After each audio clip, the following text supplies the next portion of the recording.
जी तो स्टूडेंट अब तक जो है वो खुराक है वो जो है स्वेलिंग के प्रोसेस से गुजर रही थी, पेरिस्टालसिस करके कहाँ पहुँच गई है, स्टमक में पहुँचने वाली है। जे शेप ये ऑर्गन क्या होता है, लोकेटेड होता है हमारी एब्डोमेन के अंदर, पेट के अंदर, बीनीथ द डायाफ्राम। एक ख़ास किस्म की मस्कुलर दीवार होती है जो हमारे पेट और हमारे फेफड़ों के दरमियान में होती है।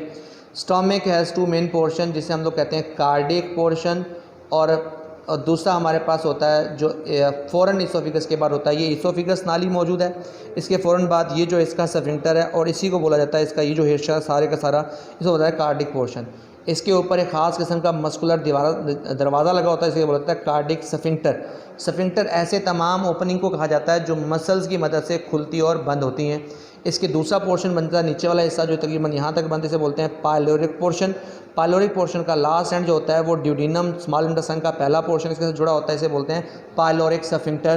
तो हमारे पास की जी stomach has two sphincter opening which are guarded by the muscles. Sphincter क्या होती हैं, ऐसी ओपनिंग जो कि गार्ड की जाती हैं, इनकी हिफाजत की जाती है किससे, बाय द मसल, यानी मसल ही उन्हें खोलते भी हैं और बंद भी करते हैं। कार्डिक स्फिंक्टर मैंने जो बताया ऊपर वाली साइड पे, दिल वाली साइड पे ये एरिया होता है तो हम कहते हैं हमारे पास कार्डिक स्फिंक्टर है, और ये डाउन वाली साइड पे से कहते हैं पायलोरिक स्फिंक्टर। ठीक है, ये हमारे पास है जहाँ पर वो इंटेस्टाइन से जुड़ा होता है, जहाँ से हो गया होता है इसोफिगस से। ऑब्जेक्टिव में भी पूछते हैं कि स्टमक का वो पोर्शन जो इसोफिगस से जुड़ा होता है कौन सा स्फिंक्टर कहलाता है, कार्डिक स्फिंक्टर। स्टमक का वो स्फिंक्टर जो ड्यूडिनम से जुड़ा होता है उसे कहते हैं हमारे पास क्या है, वो पायलोरिक स्फिंक्टर कहलाता है। When the food enter in the stomach, gastric juice, जैसे खुराक अंदर आता है तो फ़ौरन से स्टिमुलेशन होती है, जिससे क्या होता है स्टमक की दीवारें क्या करती हैं, सेक्रीट कर देती हैं, निकालती हैं अंदर से किसको, गैस्ट्रिक ग्लैंड में से गैस्ट्रिक जूस को। Gastric juice is composed of chiefly, बहुत बड़ी मिकदार में म्यूकस होता है, HCl हाइड्रोक्लोरिक एसिड होता है, एंड प्रोटीन डाइजेशन हमारे पास एंजाइम होता है पेप्सिनोजिन। इंपॉर्टेंट बात है, याद रखिएगा कि हमारे पास गैस्ट्रिक जूस के कंपोनेंट क्या हैं, पहला म्यूकस, दूसरा हाइड्रोक्लोरिक एसिड और तीसरा पेप्सिनोजिन। हाइड्रोक्लोरिक एसिड इसलिए है, इसके दो फ़ायदे हैं। हाइड्रोक्लोरिक एसिड होने के दो फ़ायदे वो क्या क्या हैं, एक तो इसका काम है जर्म्स को जो हमारी खुराक में है उनको किल करना, दूसरा पेप्सिनोजिन जो कि इनएक्टिव कोएंजाइम है इसको क्या करना, एक्टिव करना, इसको पेप्सिन में तब्दील करना। ठीक है जी, hydrochloric acid convert the inactive enzyme pepsinogen into the active form pepsin. दूसरा HCl kill the micro organism present in the food. Pepsin partially digest and protein portion of the food, bulk of the mutton into the polypeptide and short polypeptide chain में तब्दील हो जाता है, जिससे हमारी body में क्या होती हैं, जितना भी खुराक के अंदर प्रोटीन होती हैं वो सारी स्टमक में पहुंचते ही पेप्सिनोजिन को पेप्सिन में तब्दील करने के बाद क्या होता है, वो ब्रेक डाउन हो जाती है। और ये जो हमारे पास प्रोसेस होता है ये हो गया इसका पहला, इसे बोलते हैं हमारे पास केमिकल डाइजेशन का प्रोसेस। इसके बाद क्या होती हैं, चूँकि जो स्टमक होता है उसकी वाल्स बनी होती हैं किसके साथ, ख़ास किस्म के कॉन्ट्रैक्टेड मसल्स के साथ। तो स्टमक खुराक टूटने के बाद अब हमारे पास क्या होगा, मेस्टिक के अपना कहते हैं, इसे कहते हैं हमारे पास चर्निंग का प्रोसेस भी होगा। तो कहते हैं जी in stomach food is further broken apart from the process of churning, यानी स्टमक का सिकुड़ना और फैलना। The walls of stomach contract and relax and these movement help in through mixing of the gastric juice and food. The churning action also produce heat which help to melt the lipids and content of the food, जो भी होंगे lipid वगैरह को करने के लिए। यानी इसमें क्या होता है, स्टमक सिकुड़ता और फैलता है, जिससे हमारे पास हीट पैदा होती है, जिससे क्या होती है जो भी लिपिड वगैरह हैं वो सारे पिघलते हैं। The starch in our bite, हमारी खुराक में जो स्टार्च होती है, bread and protein in mutton have been partially digested and food has been converted into soup like mixer that is called chyme. Crime बोल देते हैं, चाइम भी बोल देते हैं। यानी देखिए जब हमने अपने गले से खुराक को गुजारा था तब आपने कहा था वो गोल मांस, स्लिपरी मांस है, उन्हें बोलते हैं हमारे पास बोलस। अब चूँकि ये हमारे पास आंतों में खुराक जाने वाली है, तो आंतों में जाने से पहले वो क्या होती है, जिस तरह सूप होता है, शोरबा होता है, जिस तरह हमारे पास हमारी खुराक के अंदर उस तरह जो मटेरियल बन जाता है, किसकी वजह से, बहुत बड़ी मिकदार में गैस्ट्रिक जूस खारिज होने की वजह से वो सारे का सारा जो मटेरियल होता है वो लिक्विड फॉर्म में से बोलते हैं हमारे पास काइम है, चाइम बोल देते हैं इसे। और ये खुराक हमारे पास जो है वो काफ़ी सारी जो है वो डाइजेस्ट हो चुकी है, अभी भी खुराक का पूरी तरह डाइजेशन नहीं हुई, अभी डाइजेशन का प्रोसेस नेक इंटेस्टाइन में जाएगी।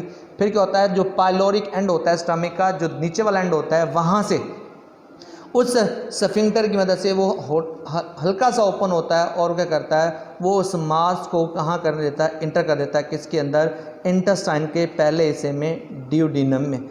याद रखिएगा स्टूडेंट, यहाँ पर इंपॉर्टेंट चीज़ है कि ये सारा जो मूवमेंट है वो एक ख़ास किस्म का हमारे पास जो है वो हार्मोन कंट्रोल करता है, जिसे हम लोग बोल देते हैं गैस्ट्रीन हार्मोन। इसकी ही सारा कमाल है कि कितनी खुराक आपने खाई है और उसी के मुताबिक ही क्या करता है, वो उस गैस्ट्रिक जूस को निकालता है, या आपकी खुराक आपने किस किस्म की खाई है और उसमें से कितना प्रोटीन, कितना विटामिन, कितने मटेरियल निकलेंगे, सारा जो है गैस्ट्रिक जूस को तहरीक देना। मैंने बताया था कि वाल से गैस्ट्रिक जूस निकलता है, उसको कौन कंट्रोल करता है, ख़ास किस्म का हार्मोन जिसका नाम है गैस्ट्रीन। फिर हमारे पास जो खुराक है वो कहाँ पहुँच जाती है, आंत में पहुँच जाती है। आंतों जो स्मॉल इंटेस्टाइन है वहाँ पर पहुँचने के बाद जो है हमारे पास खुराक के साथ क्या होता है जी, इसमें सबसे पहले है खुराक स्मॉल इंटेस्टाइन में पहुँचती है। स्मॉल इंटेस्टाइन के जो है वो बेसिकली क्या है, 3 बड़े हिस्से हैं, डुओडेनम, जोजिनम और इलियम। डुओडेनम जो हमारे पास एक्चुअली क्या है, केमिकल डाइजेशन में इन्वॉल्व होती है। डुओडेनम की जो लंबाई होती है वो 25 सेंटीमीटर यानी 10 इंच तक होती है। और यहाँ पर क्या होता है, ऊपर से जो लीवर होता है, अगर आप लोग डाइजेस्टिव सिस्टम को गौर से देखेंगे तो वहाँ पर आपको दिखाया जाएगा किस तरीके से ये हमारे पास डाइजेस्टिव सिस्टम मौजूद है। खुराक कहाँ पर है, स्टमक में पहुँचती है। स्टमक में पहुँचते ही ऊपर से ये लीवर, साथ में गाल ब्लैडर और साथ में यहाँ पर हमारे पास पेंक्रियाज ये नज़र आ रहा है, ये पेंक्रियाज नज़र आ रहा है। ये तीनों अपनी जो खुराक है वो इस नाली के ज़रिए कहाँ पर पहुँचाते हैं, आंत के पहले हिस्से में, जिसे आप कहते हैं स्मॉल इंटेस्टाइन। इसके पहले हिस्से डुओडेनम में खुराक पहुँचती है। तो याद रखिएगा, डुओडेनम में सबसे पहले बाइल जो कि लीवर से आता है, पेंक्रियाटिक जूस के पेंक्रियाज से आता है, और तीसरा इंटेस्टाइन से आने वाला इंटेस्टाइनल जूस। ये 3 बेसिक केमिकल हैं जो ख़ास तौर पर क्या होते हैं, डुओडेनम में इंटर होते हैं प्रीवियस टाइम के अंदर और उसको मज़ीद डाइजेस्ट करते हैं। याद रखिएगा कि bile liver help in digestion of the lipid through emulsification by keeping the lipid drop separate from one another. Pancreatic क्या आता है जी, pancreas contain enzyme trypsin, pancreatic amylase and lipase, यानी ट्रिप्सन एंजाइम भी होता है, एमाइलीज एंजाइम भी होता है, लाइपेज एंजाइम भी होता है, जो हमारे पास क्या होते हैं, प्रोटीन को तोड़ते हैं। एमाइलीज कार्बोहाइड्रेट्स को तोड़ता है और लिपिड लाइपेज को तोड़ता है। ट्रिप्सन प्रोटीन को तोड़ता है, एमाइलीज कार्बोहाइड्रेट को खुराक में मौजूद मुकम्मल तौर पर तोड़ देता है, और लाइपेज फाइनली क्या करता है, लिपिड्स को तोड़ देता है, जिससे क्या होता है, आपकी खुराक के अंदर ये चीज़ें भी मुकम्मल तौर पर क्या हो जाती हैं, फाइनल हो जाती हैं, एंड हो जाती हैं हमारे पास। Bile also contain the pigment that are the byproduct of the red blood cell destruction in the liver.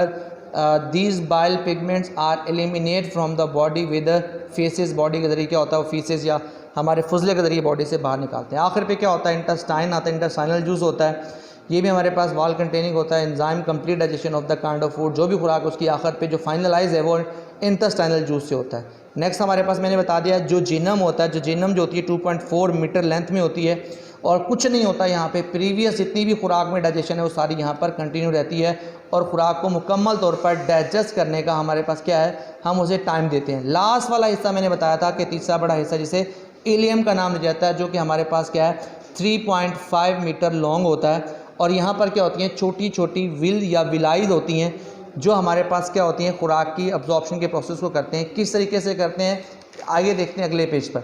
ये हमारे पास जो डायग्राम है, ये एक तरह की एक विलाई या विल की दिखाई गई है। विलस के अंदर क्या हमारे पास ब्लड कैपिलरीज हैं, और खुराक बाहर से अब्जॉर्ब होती है। खुराक के कौन से अमीनो एसिड्स के कंपोनेंट है, सिंपल शुगर है, विटामिन हैं, साल्ट हैं, जो भी न्यूट्रेंट्स हैं वो सारे जज्ब होते हैं, और यहाँ पर क्या होता है, इस ख़ास किस्म के लिम्फ सिस्टम के इलेक्ट्रिक सिस्टम के जरिए क्या होते हैं, बॉडी के अंदर चले जाते हैं।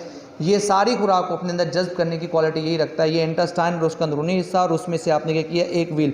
ये छोटी छोटी फिंगर लाइक जो होती हैं बहुत सारी मिकदार में होती हैं, बिल्कुल ऐसे जैसे टॉवल के ऊपर छोटे छोटे हमारे पास क्या होते हैं, वो बुरादे या समझ लें उसके ऊपर छोटे छोटे जो होते हैं वो धागे नज़र आते हैं, बिल्कुल वैसे ही हमारे पास क्या होता है, पूरे की पूरी विलाई इसी की प्रोसेस के काम को कंप्लीट करती है। इसके बाद क्या होती है, जब खुराक में से सारे न्यूट्रेंट अब्जॉर्ब कर लिए जाते हैं विलाई या विल्स के ज़रिए, ब्लड कैपिलरीज या लिम्फ के ज़रिए बॉडी को भेज दिए जाते हैं, तो इसका ये सारा अंदरूनी हिस्सा जो होता है इसको बोलते हैं lumen.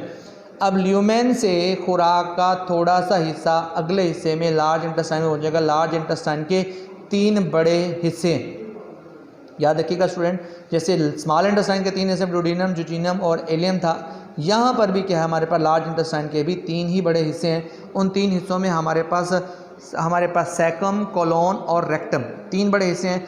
After digestion product of our bite have been absorb. यहाँ पर इंपॉर्टेंट हमारे पास के 3 पार्ट हमारे पास हैं, सैकम, सैकम से खुराक कहाँ जाती है, फिर कॉलोन में, फिर लास्ट में जाके स्टोर्ड होती है जहाँ हमारा फेसिस इकट्ठा होता है, इसे हम लोग बोलते हैं हमारे पास लास्ट और फाइनल स्टेप होता है, उसे बोलते हैं हमारे पास वो क्या है, रेक्टम है। यानी सैकम से खुराक जंक्शन होता है टी शेप, और सैकम के जो ब्लाइंड एंड पे होता है हमारे पास एक ख़ास किस्म का फिंगर लाइक प्रोजेक्शन होती है जिन्हें आप लोग बोलते हैं appendix. A non functional finger like process called appendix. Appendix का दर्द भी सुना होगा आप लोगों ने, वो हमारे पास है from the blind end of the caecum. Inflammation of जैसे ही उसमें अपेंडिक्स में कोई सोजिश होती है तो इन्फेक्शन काज होता है, जैसे सेवियर सख्त किस्म का पेन होता है, इतना शदीद दर्द होता है। द इन्फेक्टेड अपेंडिक्स मस्ट भी रिमूव कर दी जाती है सर्जिकली, अदरवाइज बरस्ट हो जाए तो inflammation spread in the abdomen, और क्या होता है वो सारे का सारा जो इन्फ्लेमेशन होता है, जो इन्फेक्शन होता है वो पूरे पेट में फैल जाता है और मौत वाक़ई भी हो सकती है। तो याद रखिएगा, कॉलोन में पहुंचने के बाद उस खुराक में मौजूद बॉडी की रिक्वायरमेंट के मुताबिक क्या वाटर अब्जॉर्ब कर लिया जाता है, is absorb into the blood as a water is absorb. The solid remain of the food is called faeces.